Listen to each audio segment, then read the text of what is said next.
Yeah, this is Garby Allen, and you're watching AEW Insider. What's up, peeps? We're back. As always, I'm your host, Lee Benson. Thank you so much for joining us for the YouTube edition of the AEW Insider.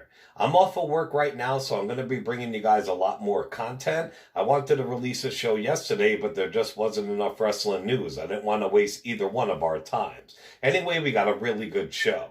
Remember to stay tuned until the end of the show to hear about our AEW Series 1 action figure giveaway and how you can actually win one for yourself. On to the show. AEW. AEW has confirmed that they are going to hold off on their Blood and Guts match. If you ask me, it's a very smart move. Let them build broken Matt Hardy's character and wait to use it for a big pay-per-view. Speaking of Matt Hardy has revealed a lot on Talk is Jericho, including how he got his broken gimmick, where it came from, or where he got some ideas from. A lot came from television shows I watched. I'll be honest, this is probably the most straightforward, honest answer I can give. True Blood was one of the first shows I watched whenever I had burned out at the end of my WWE run. I wasn't working full time. I discovered television. I was a big fan of Dexter. True Detective later on became a big love of mine, but True Blood also was a show I enjoyed, and following these vampires who lived in all different eras and different time periods, they were like relative to our era. It was like, I wish I could have a character like that. That's really what I wanted to do. A fan tweeted out to Matt Hardy saying he wished he could have worked something out with WWE and stayed. Broken Matt replied, "I appreciate your passion, but it's ultimately up to my boss. My creative input is unquestionably greater at AEW. If you had to choose between two jobs, would you take less money for more days away or more money for less days away? I make smart choices for my family and my legacy." Lance Archer's AEW video was posted on Twitter, and a fan simply replied, "This is what Braun Strowman should have been. You look like a true beast." Braun replied, "Yeah, great value brand version of me. Good joke, kid." Which Archer replied, "Great value, you say? Great? Yup. Valuable? Yup. Experience? Yup. Agile? Yup. Interesting? Yup. Personality? Yup. So yeah, you could say I'm a damn good value. Thanks, kid." And Braun replied, "Anytime, old man." And Archer said, "Seasoned to perfection. You said it wrong." On the WWE.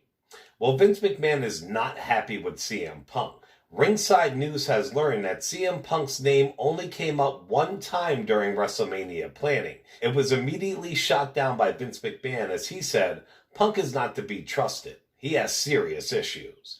CM Punk's comment to The Miz about sucking a blood money covered dick further proved Vince McMahon's point. His name hasn't came up during a creative meeting since. It's not likely that WWE and CM Punk will be working together in the near future. At least Punk is enjoying his time on WWE backstage, despite his attempts to convince producers to go in a different direction. We know 2 weeks ago Paige was supposed to be on SmackDown, and she was supposed to be on last Friday night. She said she didn't come due to travel issues. I call bullshit from the door. Dave Meltzer reported that Paige made the announcement by Skype because she didn't want to come. I don't know if she could have. Well, I guess she could have. She was not one of those willing to come. There have been other people not willing to come. In WWE, both companies have been really good about it. It's like, you're not willing to come? Fine, no problem. So they did the tape thing. WWE is taping WrestleMania this upcoming week. It is being filmed at the WWE Performance Center and other undisclosed locations. WrestleMania itself is supposed to be taped this Thursday and Friday, though. I think it could be really cool if they do it right. On our podcast a few nights ago, I talked about what Braun Strowman had said about the indie workers being out of work. If you missed it, check out our podcast. Well, fans went crazy online and they're pissed and they're attacking Braun. EC3 did an interview with Fightful.com and actually said he agreed with what Braun had to say. This all started from a tweet that AEW's Evil Uno put out. After it was all said and done, Evil Uno tweeted to Braun, "Evil Uno supports you." The New Day is starring in an upcoming episode of Nickelodeon's All That. Rob Gronkowski was interviewed about his debut on SmackDown on Fox. This is what Gronk had to say about him joining the WWE. You know, it's definitely an honor. I've been watching the WWE since second grade. My favorite is Stone Cold, D-Generation X, and Triple H. He's always going out there and telling everyone to suck it. And now it's just unbelievable, and it's an honor to be a part of it. WWE has also signed Japanese superstar Sari. Congratulations, gal. While doing a recent interview with Lillian Garcia, Naomi mentioned how eager she is to work with Bianca Belair. She said, hell yeah, I've already tried to put a bug in their ear. I don't care if it's against her or with her, character-wise, it'll be great. ESPN will be playing old WrestleManias on their channel leading up to this year's WrestleMania. So if you don't have the WWE Network or you're missing out on your sports fix, you should check it out. Now, I don't know if it's going to continue, though. Vince wanted to sell his big pay-per-view rights to ESPN and others. This is what Dave Meltzer had to say. I've heard that they're far apart on money.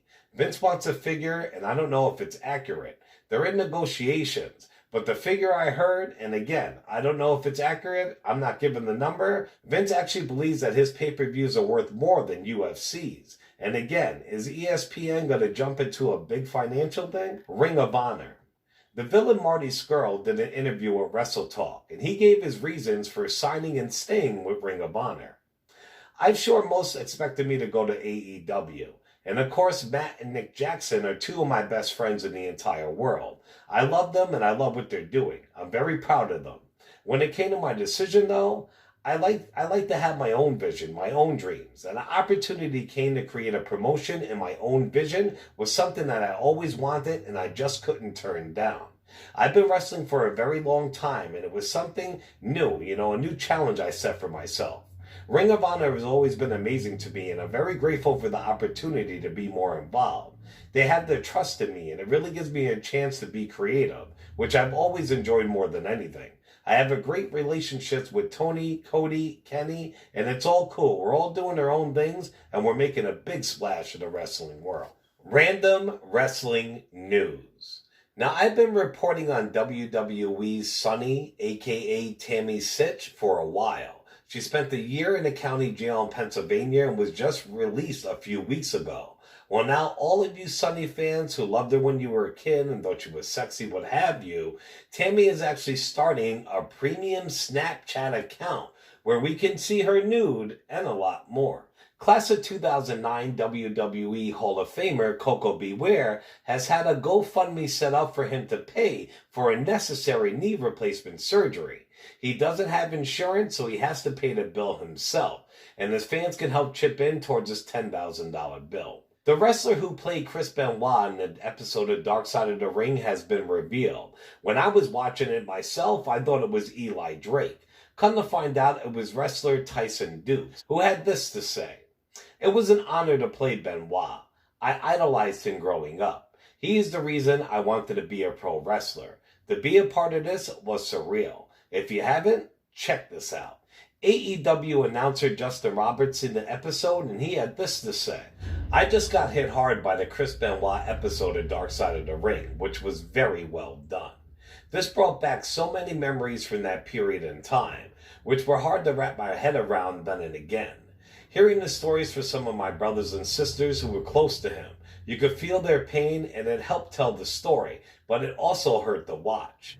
An IG hug goes out to David, Sandra, Chris, Vicky, Chavo, Dean, Julia, etc. It's such a complex subject that has always been hard to talk about. This is an excellent documentary, and I think you get as much information as you possibly can for a situation where there can never be enough information to understand how this could have happened. Alright, Pete's, well that's it for this week's show. Remember to check my brothers out over on Jabba Jabba Wrestling Universe. And remember, as soon as the AEW figures drop, I will have one ASAP and send it to one lucky winner. Who are you going to get? You're going to get Cody? You're going to get Le Champion? You're going to get Kenny Omega? We'll see. So all you have to do to win an AEW Series 1 action figure is make sure you go to our YouTube channel, which is under the AEW Insider, like and comment on our video.